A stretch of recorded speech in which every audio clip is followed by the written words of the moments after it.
নিশ্চয়কৈ ৰাজদীপ চাওক, আজি যিহেতু ভোগালী উৰুকা আৰু উৰুকাৰ দিনাখন সকলোৱে নিজৰ মনৰ পচন্দৰ এটা মাছ আজি ঘৰলৈ নি নিজৰ মনৰ পচন্দৰ অকণমান মাংস ঘৰলৈ নি আজি লগে ভাগে এসাঁজ খোৱাৰ সকলোৱে ইতিমধ্যে চিন্তা কৰিছে, যাৰ বাবে দেখা পোৱা গৈছে যে বজাৰত ভিৰ লাগিছে। আৰু মই যিহেতু জেবি ৰোডৰ যিখন থলুৱা মাছৰ বজাৰ, সেই থলুৱা মাছৰ বজাৰত মই উপস্থিত হৈছোঁ আৰু ইয়াত দেখা পোৱা গৈছে যে যথেষ্ট প্ৰকাণ্ড থলুৱা মাছ এই মুহূৰ্তত দেখা পোৱা গৈছে। আৰু বিশেষতঃ আজি যিহেতু পৰিয়ালৰ সৈতে আজি একেলগে খোৱাৰ যিটো মন কৰিছে, তাৰ বাবে আজি গ্ৰাহকৰ যথেষ্ট ভিৰ লগা পৰিলক্ষিত হৈছে। প্ৰকাণ্ড মাছ আহিছে। অকণমান মাছ এটা আজি দাঙি দিয়া, তেতিয়াহ'লে দেখি ভাল লাগিব কিমান ডাঙৰ মাছ আহিছে। ৰাজদীপ, এয়া চাওক, প্ৰতিনিধিত্ব দৰ্শকসকলে দেখুৱাব যে এয়া প্ৰকাণ্ড বাহু মাছ এই মুহূৰ্তত দৃশ্য দেখুওৱা পোৱা গৈছে। বাহু মাছে এই মুহূৰ্তত যথেষ্ট ভিৰ কৰিছে বজাৰত।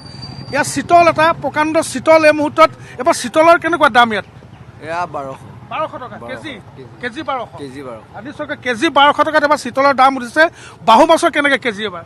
একে দাম হৈছে 1200 হৈছে। মানে এটা মাছত কিমান পৰিবগৈ গোটাকে নিলে? আপোনাৰ 3000 হ'ব, 4000 হ'ব এটা মাছত।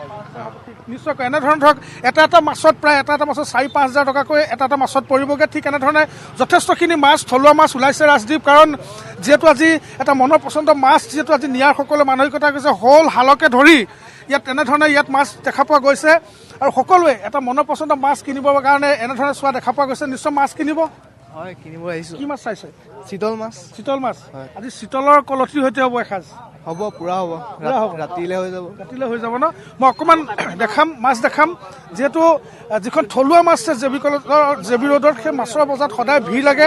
আৰু কাৰণ ইয়াত সকলোৱে লোকেল মাছ কিনিবৰ কাৰণে আহি ইয়াত যিহেতু সকলোৱে আহি উপস্থিত হৈ আৰু লোকেল মাছৰ জুতি ল'বৰ বাবে তেওঁলোকে এনেধৰণে আহি দেখা পোৱা যায়। যিহেতু ডাঙৰ মাছ ওলাইছে, এইমতে এটা মাছ দাঙিবৰ কাৰণে জনাইছোঁ। বৰালি মাছটো অকণমান চাব বিচাৰিম। এই বৰালি মাছটো এটা ডাঙৰ প্ৰকাণ্ড বৰালি মাছ ৰাজদীপ।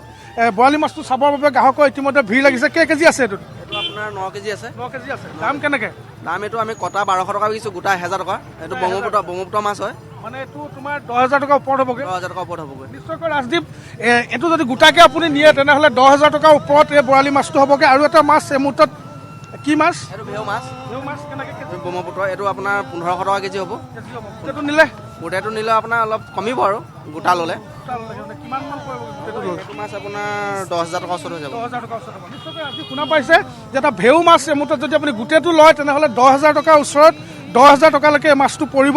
এনেধৰণে জেবি ৰোডৰ ইয়াত থলুৱা বজাৰত যথেষ্ট ভিৰ লাগিছে। আৰু ৰাজদীপ, বিশেষতঃ আজি যিহেতু উৰুকাৰ এটা কথা আছে যে যিহেতু অকল মাছ হ'ল মাংস হ'লে নহ'ব, পাচলি লাগিব। পাচলি বজাৰত যথেষ্ট ভিৰ। আৰু বিশেষতঃ কাঠআলু, ভোগালীৰ উৰুকাৰ দিনাখন কাঠআলুৰ যথেষ্ট মহত্ব আছে। কাঠআলু, ৰঙা আলু, মোৱা আলু, এনেধৰণে যিসমূহ আলু আছে, যিহেতু আজি প্ৰত্যেকেই এনেধৰণে নিব। কিমান আজি কাঠআলু কেজি কেনেকৈ হৈছে? 50 টকা।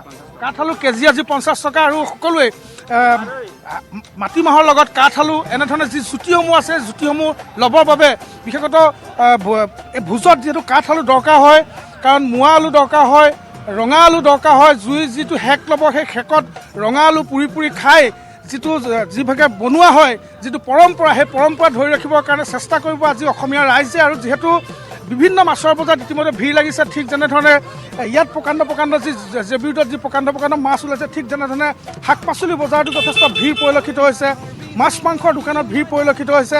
এনেধৰণে দেখা পোৱা গৈছে যে পুৱাৰ ভাগৰ পৰাই যিসমূহ মাছৰ বজাৰ আছে, মাছৰ বজাৰসমূহ তেনেধৰণে মাছ দেখা। এটা প্ৰকাণ্ড পুনৰ এটা বৰালি মাছ চাব বিচাৰিম। অকণমান যদি দাঙি দিয়া ভাল লাগিব, ওপৰলৈকে অকণমান দাঙি দিলে আমাৰ দৰ্শকসকলে দেখা পাব।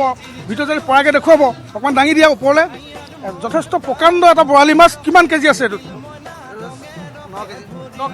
9 কেজি ৱেটৰ এইটো বৰালি মাছ। এটা যথেষ্ট ডাঙৰ বৰালি মাছ। আৰু কিছু সময়ৰ পিছতে নিশ্চয় বৰালি মাছ নাইকিয়া হৈ যাব ইয়াত, কাৰণ যথেষ্ট গ্ৰাহক যিহেতু আহিছে।